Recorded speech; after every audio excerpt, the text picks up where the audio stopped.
Welcome back. Welcome up north. Coach, how are you? This is your sixth go-around. How would you compare this Michigan team to others you have faced? Well, a great team, one of the best defenses again. Seems like that's a common denominator. Offensively, they're coming on, and just a great team and a great, tough environment. You think it's kind of Kevin Wilson against Don Brown? Is that the game inside the game in terms? It's a bunch of good players against a bunch of good players. Urban, everybody make the trip? Everybody healthy? What's just your anybody? Jeff, leave anybody at home? No.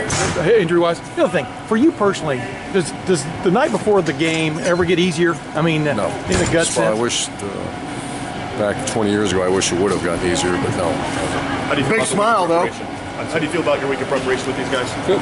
Feel ready to go. Thank you.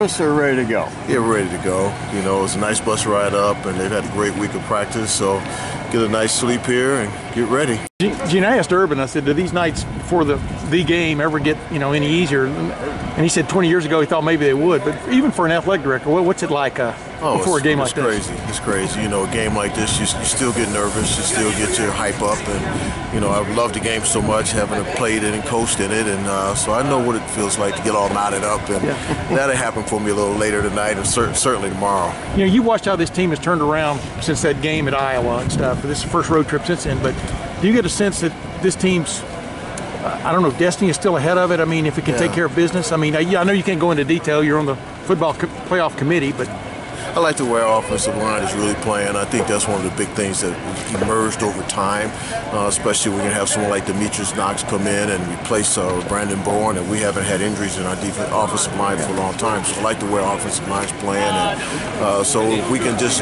take care of it up front, I think we got a good chance to be successful tomorrow.